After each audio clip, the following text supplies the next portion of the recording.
she would often ask him to down, and he would just give paw instead. Oh, that's funny. So you know what's interesting about that? We always talk about fight or flight. Like when you really go after attitude, you can see a dog will stand up for it and try to play that game, or they'll try to just get out of the situation, you know. But then there's another option. There's charm. There's compromise. You know what I mean? Like Yeah. dogs, we've learned this, right? The dogs will be like, no, I know how to butter you up to lessen my punishment or to completely get out of a situation or whatever. So it's like using a charm with a state trooper and getting off with a warning. You know what I mean, or whatever. So I see that they often have this other skill. It's charm, right? So obviously with this system, it keeps it real clean, real simple for everybody. It's you ask for the behavior, you give the dog a 1 Mississippi. If they haven't started doing the behavior, you correct and ask again. But every time you have to ask again and correct, it's going to be a little firmer. The dog eventually doesn't allow you to correct because they perform as soon as they're asked. Okay. So we're going to try it with. We're still in the proofing phase of this. That's why we're outside. We're going to ask for the DOWN. Okay. What's going to happen is I'm going to say it.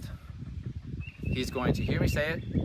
A 1 Mississippi goes by. If he hasn't started to down, the pressure will turn on low. This is me training, by the way. The end is just going to be just a correction. You don't have to do any of this held pressure or anything. But I'm going to hold on something low, and then as he waits and doesn't try anything, I'm going to dial up to find his motivation based off his expression. Once I find an expression of motivation to turn off or to avoid this pressure, I'll either hang there or dial down just a little from there. And now I know I have motivation. It's still on. I ask for the down again. The dog starts to down. The pressure turns off, right? Eventually, it's just a tap on it's just a tap, right? But this shows him what to do to turn the sensation off. Okay, good. Let's see what he does though. Forward. Down. I have not done anything. Okay, Wow. so there you go. Oh my Good. God. Okay, so now, good boy. Now You he's guys have no idea the work that went into that right there. right. Yesterday. That was really good. Yeah. So he just had an experience to learn how to avoid the confrontation with the leader, right? So the leader's going about the day trying to direct everybody's day, and if somebody puts up a stink by not listening, then the leader's now got a way of correcting that so we can keep the ship floating, right? We don't want little holes in it here and there, and next thing you know, we're sinking and we have an experience where somebody gets injured or, you know, that's the kind of stuff that worries us. The dog doesn't listen and we really need him to, and now there's something bad happens. So he's learning. What's cool about this is his brain will actually get to the point where that's his default, just listening. And like, you're not doing this, what I'm doing right now. This is the beginning, right? You can see he's stressed. Look, you can see. Because he's never had to listen before. And he's still thinking here and there, like, because we're in the process of allowing him to make choices, right? He can get up. I'm not holding him. Right. Nobody's holding him there. He knows he can get up. He's done it before, and he can just run away. He's done it before. Now he's thinking we're outside.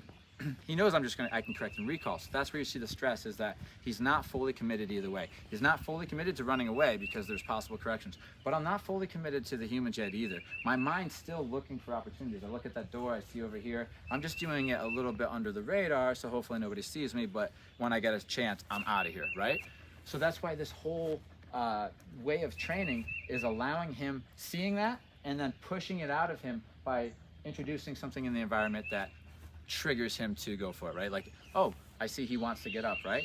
Somebody go open that door. Mm-hmm. Somebody opens the door. It's just enough for him to say, now's my chance.